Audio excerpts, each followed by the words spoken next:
முருகன் மாநாடு. நான் அதை பேச வேணாம்னு நினைச்சேன், இருந்தாலும் அது மனசு கேட்க மாட்டேங்குது.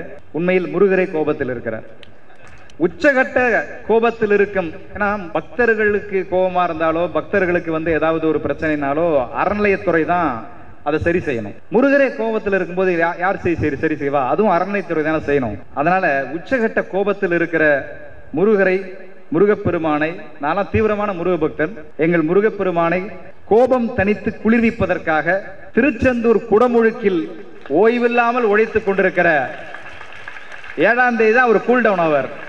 இன்னைக்கு கூட கலைஞர் அவர்களுக்கு நினைவு சின்னமாக பேனா அமைக்கணும் அப்படிங்கும்போது கடுமையான எதிர்ப்புகள் பல பேர் தெரிவிக்கிறோமா. அங்க பெரிய இதுக்காக எதுக்கு 100 கோடி ரூபாய் செலவு அப்படிங்கறதெல்லாம். என்னை பொறுத்த வரைக்கும் நான் என்ன கருதுறேன் அப்படின்னா, அதுக்கு ஒரே ஒரு பதில், எங்கள் நெஞ்சுக்கு நெருக்கத்திற்குரிய நண்பர்களை ஒரே இடத்தில் சந்திப்பதும், அவர்கள் எல்லோரும் சேர்ந்து எல்லோரது நெஞ்சத்தில் இருப்பவர்களை பற்றியும் இங்கே பேசுவது அப்படிங்கிறது சில அபூர்வமான மேடைகள்ல தான் கிடைக்கும். அப்படிப்பட்ட ஒரு சபை, அப்படிப்பட்ட ஒரு மேடை இந்த நிகழ்ச்சி. எங்கள் அருமைக்குரிய திரைத்துறையில் பல்லாயிரம் சாதனைகளை தன்னுடைய திரைப்படங்களின் மூலமாக நிகழ்த்தி கொண்டிருக்கிற எங்களுடைய திரையுலகத்தின் பீஷ்மராக நாங்கள் நின்று கருதுகிற, என்றுமே இளமையோடும் வலிமையோடும் இருக்கிற புரட்சி தமிழர் எங்கள் அன்புக்குரிய சகோதரர் நடிகர் சத்யராஜ் அவர்களுக்கு என்னுடைய பெருமை மிகுந்த வணக்கம். நான் திரைப்பட பாடல் எழுத வரும்போது அவர் கதாநாயகனாக நடித்த பல படங்களுக்கு நான் பாட்டு எழுதியிருக்கிறேன். நம்முடைய சுந்தர் சி சாருடைய டைரக்ஷன்ல பல படங்களுக்கு அவர் பாட்டு எழுதியிருக்கேன். அப்பதான் அவரை சந்தித்து பேசக்கூடிய ஒரு அனுபவம் எனக்கு, பழக்கம் எனக்கு ஏற்பட்டுச்சு. அதன் தொடர்ச்சியாக பல சந்திப்புகள், பல இனிமையான நிகழ்வுகள் அவரோட இருக்கு. இருப்பினும் அவரை பார்த்து நான் வியக்கிற ஒன்று என்னன்னா, இப்ப சமீபத்தில் நாங்கள் இருவரும் சேர்ந்து ஒரு படத்தில் பணியாற்றினோம். அது சாருகேசி அப்படின்னு சொல்லிட்டு ஒரு இசை காவியம், உண்மையிலே ஒரு இசை காவியமாக அந்த படத்தை director Suresh Krishna sir direction பண்ணியிருந்தார். அந்த படம் அடுத்த மாதம் வெளியாகிறது. அந்த படத்துல முழு வசனங்களும் பாடல்களும் எழுதக்கூடிய ஒரு வாய்ப்பு எனக்கு கிடைச்சது. அதை நான் எழுதியிருந்தேன். அதுல அந்த கதாபாத்திரத்தை சொல்ல முடியாது, ஆனா அதுல ஒரு மிக மிக முக்கியமான ஒரு கதாபாத்திரத்தை நடிகர் சத்யராஜ் அவர்கள் அதுல நடிச்சிருப்பாரு.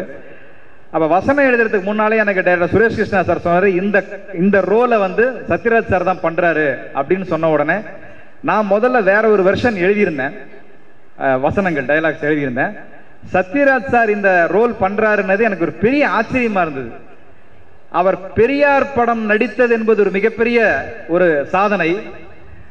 ஆனா இந்த கதாபாத்திரம் அதுக்கு நேரடியான ஆப்போசிட்டான ஒரு கதாபாத்திரம். அது பெரிய விஷயம் சார், பெரியாரா நடிக்கிறத விட. ஏன்னா பெரியார் உங்களுக்குள்ளே இருப்பவர், அதை நீங்க நடிச்சீங்க. ஆனா அதுக்கப்புறம் இந்த படத்துல படம் வரும்போது உங்களுக்கு தெரியும், அப்ப சார் நடிக்கிறாரு அப்படின்னு மொத்தமா அவருடைய பாடி லாங்குவேஜ், அவருடைய ஸ்டைல் என்னன்னு எனக்கு தெரியும். ஏன்னா நான் சபர்மன் பள்ளியில படிக்கும் போது எனக்கு சீனியர் அவர். அவர் அவங்க எதிர் வீட்டில் இருக்கிற அவங்க வீட்டுக்கு வருவார். அங்கதான் அவர் வீடு, கோயம்புத்தூர்ல. அப்ப மாணவனாக இருக்கும்போது நாங்கெல்லாம் ஓடி போய் சத்யராஜ் சார் பக்கத்துல இருந்து போட்டோ எடுத்துக்கணும்னு சொல்லி போய் அவர் பக்கத்துல முண்டி அடிச்சு நிற்போம். அப்ப கை குடுக்கி அவரு எங்களுக்கெல்லாம் கை கொடுத்தாரு. நான் இப்ப எனக்கு ஞாபகம் இருக்கு, அவர் கை குலுக்கும் போது அவர் கை ஃபுல்லா கருப்பா முடி, அந்த முடியெல்லாம் முடிச்சு இழுத்து பார்த்திருக்கேன் நான். ஸோ இப்படியெல்லாம் அவர் மேல ஒரு அன்போடு இருந்து, அதற்கப்புறம் அவர் படத்துல பாட்டு எழுதி அப்புறம் அவரோட இந்த மேடையெல்லாம் பகிர்ந்து கொள்வது அப்படிங்கிறது ஒரு மிகப்பெரிய மகிழ்ச்சி. அதுவும் அதன் காரணமும் இந்த தமிழின தலைவன் தான் அதற்கான காரணம் அப்படிங்கும்போது கூடுதலான ஒரு மகிழ்ச்சி. அதே போலவே எனக்கு முன்னால் பேசிய அற்புதமான இலக்கிய சொற்பொழிவாளர் புலவர் ராமலிங்கம் ஐயா அவர்கள், அவருடைய பேச்சுக்களை 2 நாளைக்கு முன்னால யூடியூப்ல அவருடைய பேச்சு, நம்ம தான் வீட்டுக்கு வீடு கொண்டு எல்லாருடைய பேச்சுக்களையும் சேர்த்துருது, அப்படி அவருடைய பேச்சை கேட்டு ரசிச்சுட்டு இருந்தோம். ஸோ இலக்கியம் மட்டுமில்ல, பட்டிமண்டபம் மட்டுமில்ல, இன்றைக்கு அவர் கலைஞர் பற்றி சொன்ன அந்த அரிதான கருத்துக்கள் பராசக்தி படத்தை பத்தி எல்லாம் அவர் சொல்லும் போது அவ்வளவு மெய்சிலிர்ப்பாக இருந்தது. ஸோ அப்படிப்பட்ட ஒரு ஆளுமை மிகுந்த ஒரு தமிழ் பேச்சாளர், அவரோடு இந்த மேடையை பகிர்ந்து கொள்வதும் சரி. எனக்கு மிக நெருக்கமான இன்னொரு நண்பர் நடிகர் அஜய் ரத்னம் அவர்கள். அவர் நடிகர் அஜய் ரத்னம் அப்படிங்கிறத உயர்ந்த மனிதர் அஜய் ரத்னம் அப்படின்னு தான் நான் சொல்லுவேன். அவர் உயரமா இருக்கிற காரணத்தால மட்டும் இல்ல, அவர் நடிப்பையும் தாண்டி அவர் ஒரு பணி செய்து கொண்டிருக்கிறார் சமூகத்திற்கு, அதுவும் மாணவ சமூகத்துக்கு. அந்த பணி என்ன நீங்க தெரிஞ்சுக்கணும். பல காலமா செஞ்சிட்டு இருக்காரு. மாணவர்கள் தேர்வில் எப்படி ஜெயிப்பது என்பதை ஒரு சமூக கடமையாக ஒவ்வொரு பள்ளிக்கும் ஒவ்வொரு கல்லூரிக்கும் சென்று ஒரு அற்புதமான ஒரு திட்ட வடிவமைப்பை உருவாக்கி, அதுவும் குறிப்பா கவர்மெண்ட் ஸ்கூலுக்கு போய் அங்க இருக்கிற அரசு பள்ளி மாணவர்களுக்கு பயிற்சி தருகிற ஒரு தேர்வு பயிற்சியாளராக, ஒரு மோட்டிவேஷன் ஸ்பீக்கராக, ஒரு தன்னம்பிக்கை பேச்சாளராக இன்னொரு புறம் அவர் இயங்கி கொண்டிருக்கிறார். அப்படிங்கிறது அதனாலதான் அவருடைய அதை உயர்ந்த மனிதர் அப்படிங்கிற ஒரு வார்த்தையால் நான் குறிப்பிட்டேன். அப்படிப்பட்டவரோடும் மற்றும் மேடையில் அமர்ந்திருக்கிற அத்தனை ஆளுமைகள், அத்தோடு இந்த நிகழ்ச்சியை முழுமைப்படுத்தி இருக்கிற எங்களை எல்லோரையும் இந்த மாதிரி நிகழ்வுகளில் ஒன்று சேர்க்கிற, விழா நடத்துவதே தன்னுடைய வாழ்க்கையாக, எத்தனை விழா நடத்தினாலும் விழாத ஒரே நாயகராக இருக்கக்கூடிய ஒரே அமைச்சர், என் மீது எப்போதுமே ஒரு தனிப்பட்ட பாசத்தை பேரன்பாக செலுத்தி கொண்டிருக்கிற என்னுடைய அண்ணன் அப்படிங்கிறது எனக்கு ஒரு பெரிய மகிழ்ச்சி. எனக்கு தனிப்பட்ட மன நிறைவு ஒன்று உண்டு. அதிலும் குறிப்பா இன்னைக்கு சிலர் கூடி நடத்திய முருகன் மாநாடு, நான் அதை பேச வேணாம்னு நினைச்சேன், இருந்தாலும் அது மனசு கேட்க மாட்டேங்குது. சிலர் கூடி நடத்திய முருகர் மாநாட்டால் உண்மையில் முருகரே கோபத்தில் இருக்கிறார். என்ன பண்றதுன்னு தெரியல. உச்சகட்ட கோபத்தில் இருக்கும். ஏன்னா பக்தர்களுக்கு கோபமா இருந்தாலோ, பக்தர்களுக்கு ஏதாவது ஒரு பிரச்சனைனாலோ அறநிலையத்துறை தான் அதை சரி செய்யணும். முருகரே கோபத்தில் இருக்கும்போது யார் சரி செய்வா? அதுவும் அறநிலையத்துறை தானே செய்யணும்.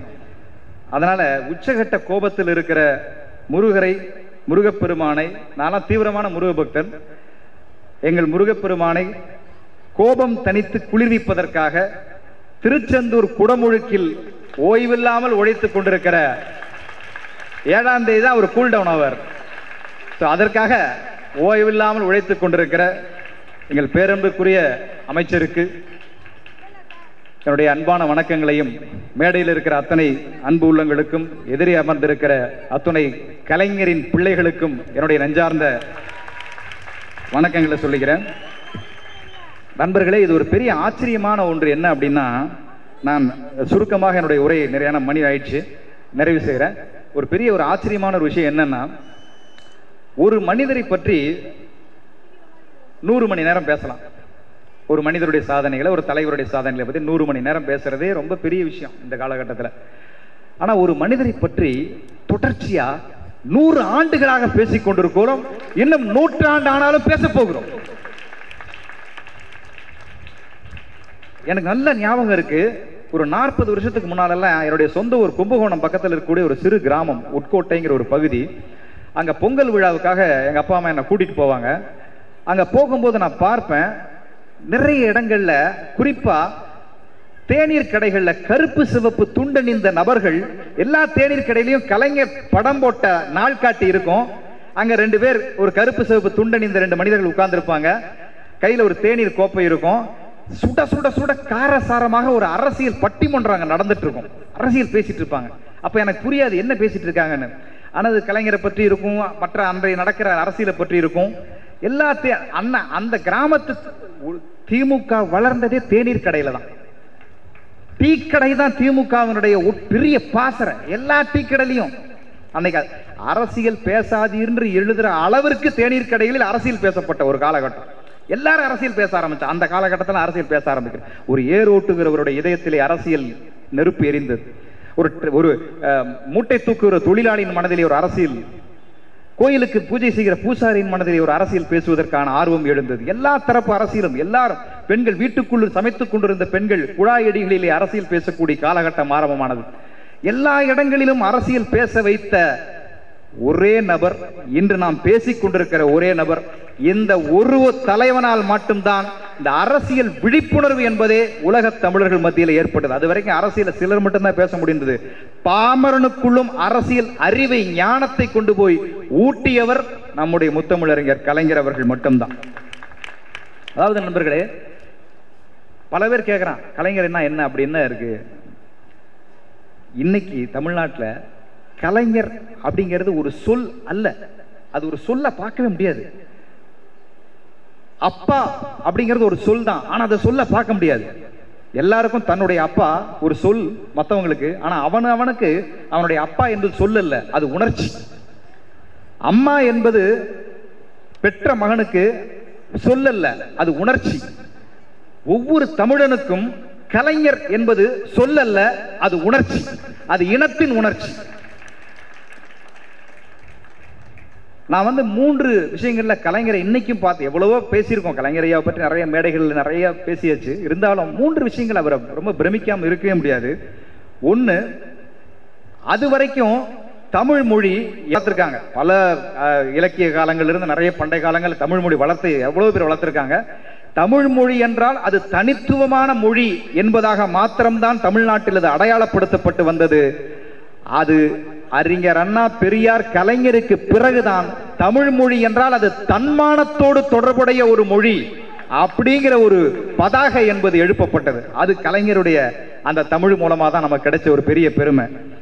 அதே மாதிரி தன்னுடைய 6வது வயசுல போராட ஆரம்பிச்ச ஒரு மனுஷன் 6 வயசு இருக்கும்போது ஒரு கோயில்ல ஒரு கோயில் பிரசங்கம் நடக்குது. அங்க ஒரு பெரியவர் சொற்பொழிவாற்றி கொண்டிருக்கிறார். அவர் சொல்றாரு, உயிர்கள் கொல்லாமை பற்றி பேசிக் கொண்டிருக்கிறார்.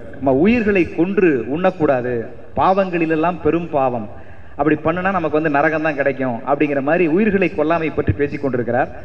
அப்போது எதிரே அமர்ந்த கூட்டத்தில் இருக்கிற ஒரு 6 வயசு பையன், அந்த 6 வயசுல என்ன புரிஞ்சிருக்கும், அவர் எந்திரிச்சு கேட்கிறாரு. அந்த பையன் கேட்கிறான், ஐயா உயிர்களை எல்லாம் கொல்றா தவறுன்னு சொல்றீங்க, ஆனா இன்னைக்கு அறிவியல் கண்டுபிடிப்புல மரம் செடி கொடிகளுக்கும் உயிர் இருக்குன்னு சொல்றோம். அப்ப அந்த மரம் செடி கொடிகள்ல இருக்கிற காய்கனிகளை நம்ம எடுத்து சாப்பிட்றோமே, அது உயிர் கொலை இல்லையா அப்படின்னு கேட்கிறான் அந்த பையன். 6 வயசுல ஏற்பட்ட பகுத்தறிவு வெளிச்சம். பேசிக்கொண்டிருக்கிற அந்த ஆன்மீக பேச்சாளருக்கு ஒரு அதிர்ச்சி, என்னடா நம்மளே கேள்வி கேட்கிறானே அப்படின்ட்டு அவனை மடக்கிறதுக்காக, தம்பி நீ கேட்கிற கேள்வி நியாயம் இருந்தாலும் மரத்தினுடைய வேர் பகுதியில தான்ப்பா உயிர் இருக்கும், நாம பறித்து சாப்பிட்றது அதோடைய காய்களையும் கனிகளையும் தான், அதனால அதுக்கு உயிர் போகாது அப்படிங்கிறாரு. இந்த பையன் அதோட உட்காரல. திருப்பி இந்த பையன் கேட்கிறான், ஐயா கீரை முள்ளங்கி போன்ற உணவை சாப்பிடுறோமே, அது வேர் பகுதியிலே பிடுங்கிதானே சாப்பிடுகிறோம், அப்படின்னா அது உயிரை பிடுங்குவதால் தானே அர்த்தம் அப்படின்றான். சொற்பொழிவுகிற பதில் சொல்ல முடியல. தம்பி உட்கார, நான் அப்புறமா உன விளக்கம் சொல்றேன்ட்டு ஆண்மொழிக்கு பேச்ச ஆரம்பிச்சிடுறாரு. 6 வயதில் கேள்வி கேட்க ஆரம்பித்த, நியாயத்திற்கு தன்னுடைய பகுத்தறிவிற்கு விளக்கம் கேட்க ஆரம்பித்த அந்த இதயம் கடைசி துடிப்பு அடங்கிய பிறகும் போராடி அந்த இடத்தை பெற்றது அப்படிங்கிறத அந்த தலைவனுக்கு உண்டான தனித்துவமான வரலாற நான் பார்க்கிறேன். நிறைய விஷயங்களை கலைஞரை அவர்களை பற்றி விஷயங்களை இந்த மேடையில பேசணும்னு ஆசைப்பட்டாலும் நிறைய பேர் கலைஞரை எதிர்த்து பேசுபவர்கள் இன்றைக்கு அறிந்து கொள்வதில்லை. மேடையில் அது வரைக்கும் தமிழ் பேசப்பட்டு தான் வந்தது. கலைஞர் என்னைக்கு பேச ஆரம்பிச்சாதோ அதுக்கப்புறம் தான் மேடை முழக்கம் அப்படிங்கிற வார்த்தையே ஆரம்பமானது. நீங்க கலைஞர் பேசுறது ஏதாவது யூடியூப்ல சின்ன வயசுல ஒரு பேசுகிறத எடுத்து கேட்டு பாருங்க. அவருக்கே உண்டான அந்த சுருளான கூந்தல், அந்த காலகட்டத்தில் ஒரு சின்ன அழகான கத்திரிக்கோளால் நறுக்கப்பட்ட இந்த மெலிதான ஒரு மீசை, வேட்டியை விட நீளமான ஒரு துண்டு, அதை அப்படி எடுத்து கையில சுழற்றி கொண்டு அந்த மேடையில் நின்று அவர் பேசுவார் பாருங்க. அது யூடியூப்ல ஏதாவது வீடியோஸ் இருந்தா போட்டு பாருங்க. அப்பதான் தெரியும் மேடை முழக்கம்னா என்ன அப்படிங்கிறது. அந்த தமிழ் மணக்கும் அதுல. அப்படிப்பட்ட ஒரு பேச்சை நமக்கெல்லாம் அறிமுகப்படுத்திய ஒரு முதல் பேச்சாளர், மேடை தமிழை மேடை முழக்கமாக மாற்றிய ஒரு பெருந்தகை. இன்னைக்கு கூட கலைஞர் அவர்களுக்கு நினைவு சின்னமாக பேனா அமைக்கணும் அப்படிங்கும்போது கடுமையான எதிர்ப்புகள் பல பேர் தெரிவிக்கிறோமா. அங்க பெரிய இதுக்காக இதுக்கு 100 கோடி ரூபாய் செலவு அப்படிங்கிறதெல்லாம். என்னை பொறுத்த வரைக்கும் நான் என்ன கருதுறேன் அப்படின்னா, அதுக்கு ஒரே ஒரு பதில். இதுவரைக்கும் தமிழ்நாட்டை எத்தனையோ சின்னங்கள் ஆட்சி செய்திருக்கின்றன. வீரம் ஆட்சி செய்திருக்கிறது, விவேகம் ஆட்சி செய்திருக்கிறது, தர்மம் ஒரு தராசு போல மாறி ஆட்சி செய்திருக்கிறது. ஆனால் தமிழ்நாட்டை கிட்டத்தட்ட 25 ஆண்டுகளுக்கு மேலாக ஒரு பேனா ஆட்சி செய்திருக்கிறது என்றால் அது கலைஞரால மாத்திரம் தான் முடிஞ்சது. கலைஞர் இருந்ததால தான் அது முடிஞ்சது. ஒரு எழுத்தாளனா நான் பெருமைப்படுற விஷயம், எந்த இடத்திலும் எழுத்தாளனுக்கு அவ்வளவு பெரிய அங்கீகாரத்தை இதுவரைக்கும் தமிழ் சமூகம் கொடுத்துறல. முதல் முறையாக கலைஞர் தான் ஒரு எழுத்தாளனாக, ஏன்னா கலைஞர் முதல்ல எழுத்தாளனா தன்னுடைய பணியை ஆரம்பிக்கிறார். 12 வயசுல மாணவனேசன்கிற பத்திரிகை எழுத்தாளனா தான் தன்னுடைய அரசியல் பயணத்தை ஆரம்பிக்கிறார். எல்லா இடத்துலையும் அவர் தன்னுடைய எழுத்தாளனாக தான் அவர் வந்து ஒவ்வொரு இடத்தையும் தன்னுடைய முத்திரைகளை பதித்துக் கொண்டே வருகிறார். அதற்கப்புறம் மெல்ல திரைத்துறை ஆரம்பமாகிறது. மாணவநேசன் பத்திரிகை, இவர் பெரியாருடைய அறிமுகம், பெரியாருக்கு பிறகு அறிஞர் அண்ணாவுடைய தம்பியாக மாறி, பிறகு ராஜகுமாரி திரைப்படத்துல மக்கள் திலகத்திற்கும் அதுதான் முதல் கதாநாயகனா நடிச்ச படம் நினைக்கிறேன். ஸோ இருவரும் முதல் முறையாக இவரும் எழுத்தாளரா வசனகர்த்தாவா மாறிப்படுறாங்க. நான் சமீபத்தில் அந்த விஷயத்தை படிச்சு ரொம்ப ஆச்சரியப்பட்டேன். ஃபர்ஸ்ட் படம் ராஜகுமாரி, அந்த டயலாக் வசனம் எழுதி பெரிய ஹிட் ஆயிருக்கு. இரண்டாவது புலவரையா சொன்னதை போல அபிமன்யு திரைப்படம், அந்த திரைப்படத்தில் அவருடைய பெயர் இடம்பெறல, அதில் அவர் கோவிச்சுட்டு வெளியே போயிடுறாரு ஜூபிட்டர் பிக்சர்ஸ்ல இருந்து. அதற்கப்புறம் மூன்றாவது படம், நான்காவது படம் பராசக்தி வருது. பராசக்தியினுடைய வசனம் பட்டி தொட்டி எங்கும் பரபரப்பு பரபரப்பு பரபரப்பு. இன்றைக்கும் தமிழ் சினிமாவுடைய தலைநிமிரச் செய்த வசனங்களில் பராசக்தி தான் முதல் வசனமாக மாறியது. அப்படி பராசக்தியினுடைய அந்த வீச்சு, அந்த தமிழினுடைய எழுச்சி, இப்படி ஒவ்வொரு காலகட்டமா அவர் வந்துகிட்டே இருக்காரு. பராசக்திக்கு பிறகு மனோகரா, அது வரைக்கும் நேம் கார்டு, அதாவது கிரெடிட்ஸ் போடுவாங்க இல்லையா, இவர் யாரு வசனம் எழுதுறா. அப்ப ஃபர்ஸ்ட் இப்போ எப்பவுமே முதல்ல கம்பெனி பேர் தான் வரும், அதுக்கப்புறம் நடிகர்கள் பேர் வரும், அதுக்கப்புறம் 4-5-10 பேர்களுக்கு அப்புறம் கேமராமேன் பேர், அதுக்கப்புறம் ஒவ்வொருத்தர் பேரா வரும். இப்படிதான் மு கருணாநிதி பெயர் வந்து கொண்டிருந்தது. 5வது படம் மனோகரா படத்துல முதல்ல கம்பெனி பேர் சார், 2வது கலைஞர் மு கருணாநிதி கதை வசனத்தில் என்கிற இடத்திற்கு கலைஞருடைய தமிழ் அவரை உயர்த்தி பிடித்தது. அப்படிப்பட்ட ஒரு அற்புதமான தமிழ். ஏன்னா தமிழுக்குன்னே தனித்துவமான பெருமைகள் இருக்கு. அதை மட்டும் சொல்லி நிறைவு செய்யறேன்.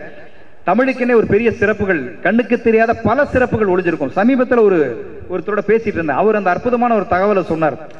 நம்ம நிறைய கல்யாண பத்திரிகைகளை கவனிக்கிறதுல தம்பி, தமிழ் பத்திரிகையில் இருக்கிற ஒரு வார்த்தையால் அவனுடைய குடும்ப நிலையவே அவன் வந்து பத்திரிகையில வெளிப்படுத்துவான். நான் இதுவரைக்கும் பல கல்யாண பத்திரிகைகள் படிச்சிருக்கேன், நான் அந்த கண்ணோட்டத்தில் பார்த்ததே இல்லை.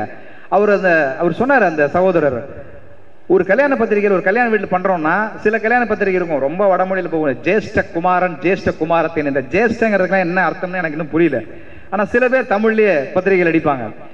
அதுல திருவளர் செல்வன் அப்படின்னு போடுவாங்க, பாத்திருக்கீங்களா? அவங்க கல்வி கல்யாண பத்திரிகை போட்டிருப்பீங்க. திருவளர் செல்வன் அப்படின்னு அடிச்சோம்னா எங்க வீட்டுல இன்னும் அடுத்தது கல்யாணம் இருக்குன்னு அர்த்தம். வளர்ச்செல்வன்னா வளர்ச்சி, அடுத்த கல்யாணம் இருக்குன்னு அர்த்தம். திருநிறை செல்வி அப்படின்னு அந்த கல்யாண பத்திரிகை அடிச்சோம்னா எங்க வீட்டு திருமணம் இனிமே கிடையாது, இதோட இது கடைசி பையன் கடைசி பொண்ணு, அதனால செய்ய வேண்டிய மொய்யெல்லாம் இப்ப சேர்த்து செஞ்சிரு அப்படிங்கிறதுக்கான ஒரு ஊடகமான அர்த்தம் அது. திருநிறை செல்வி. ஏக புத்திரன், நீ 2வது கல்யாணத்துக்குலாம் வந்து செய்யணும்னு நினைக்காதப்பா, எங்களுக்கு இருக்கிற ஒரே பையன், ஏக புத்திரி, ஒரே பொண்ணு தான், அதனால இவ்வளவுதான் எங்க வீட்டுடைய ஒரே கல்யாணம் இதுதான். ஒரு பத்திரிகையில் ஒரு வார்த்தையின் மூலமாக அந்த குடும்பத்தினுடைய ஒட்டுமொத்த பாரம்பரியத்தையே சொல்லக்கூடிய அளவிற்கு ஒரு அழகு இந்த ஒரே ஒரு மொழிக்கு மாத்திரம்தான் உண்டான ஒரு அழகு. அதனாலதான் எழுதி வச்சான், நயாகரா அருவியினுடைய வாசல்ல எழுதி வச்சிருக்கான், நண்பர்களே, யாதும் ஊரே யாவரும் கேளீர். தமிழ் எழுதி வச்சிருக்கான், நயாகரா உலக அதிசயத்தினோட நயாகரா வாசல் எழுதி வச்சிருக்கான். அப்படிப்பட்ட மொழிய ரொம்ப லாபகமாக, ரொம்ப அழகாக, இயல்பாக, வலிமையாக மாற்றிய ஒரு திரைத்துறையில இதுவரைக்கும் புலவரியா பேசும்போது சொன்னாங்க, திரைப்படத்தினுடைய வசனங்கள் எப்பவுமே ரொம்ப சமஸ்கிருதம் சார்ந்து, நாதா சந்திர பிம்பமே உங்கள் மீது பிரேமை கொண்டேன், இப்படிதான் நிறைய வசனங்கள் இருந்தது. இதெல்லாம் உடச்சு எரிஞ்சிட்டு தூய தமிழ்ல, அதுவும் வீர தமிழ்ல, பராசக்தியில் ஆரம்பிச்சு மனோகராவில் இருந்து ஒவ்வொரு வசனங்களும் சொல்ல சொல்ல சொல்ல, நாங்கெல்லாம் சின்ன வயசுல இருந்து கல்லூரி மாணவர்களாக படிக்கும் போதுல இருந்து பள்ளி பாடங்கள்ல இருந்து வசனங்களை பேசி தமிழ் மார்க்ல 100 மார்க் எடுத்திருக்கோம். தமிழ் படிச்சு மார்க் வாங்கினது கிடையாது, கலைஞர் வசனத்தை பேசுனதால தமிழ் ஆசிரியர் எங்களுக்கு 100 மதிப்பெண் போட்டிருக்காரு. அப்படி ஒவ்வொரு மாணவனுடைய நெஞ்சுக்குள்ளும் புகுந்து அண்ணிலிருந்து தமிழை வளர்த்து வளர்த்து வளர்த்து இன்றைக்கு என்னையெல்லாம் ஒரு வெறும் புத்தக கவிஞனாக இருந்த என்னை வித்தக கவிஞனாக்கியது என்னுடைய தலைவர் தான். அப்படிப்பட்ட ஒரு மகத்தான, ஒரு மானம் மிகுந்த, இனத்தின் அடையாளமான தலைவனுக்கு இந்த பெருமை மிகுந்த விழாவில் பங்கேற்று அவரை பற்றி பேசக்கூடிய, சில வார்த்தை பேசக்கூடிய அந்த வாய்ப்பு கிடைத்ததற்கு ரொம்ப மகிழ்ச்சி அடைகிறேன். ஏன்னா அடுத்தது மிக முக்கியமாக நான் எல்லோரும் எதிர்பார்த்து கொண்டிருக்கிற, அவர் பேசினாலே இப்போ ஒரு வைரல் டாபிக் கிடைக்குது, அது அந்த அளவிற்கு இன்னைக்கு எங்களுடைய அன்பு சகோதரருடைய அந்த, ஏன்னா நான் அவரை பார்த்து பெருமைப்படுற விஷயம், இவ்வளவு கால கலைத்துறை பயணத்துல எந்த இடத்திலுமே தன்னுடைய பகுத்தறிவு கொள்கையிலிருந்து மாறாமல் பயணிக்கிற ஒரே நடிகர் நம்முடைய நடிகர், புரட்சி தமிழர் நடிகர் சத்யராஜ் அவர்கள் தான். அவருடைய பேச்சிற்கு இடமளித்து நேரம் அளித்து நான் கொண்டு வந்த குறிப்புகளை அடுத்த மேடையில் சொல்வதாக உறுதியும் தந்து, இந்த அளவில் என்னுடைய அன்பான நண்பர்கள் அனைவருக்கும் என்னுடைய நன்றிகளையும் வணக்கங்களையும் தெரிவித்து அடுத்த என்னுடைய சகோதரர் பேச்சுக்கு இடமளித்து விடைபெறுகிறேன். நன்றி, நன்றி, வணக்கம்.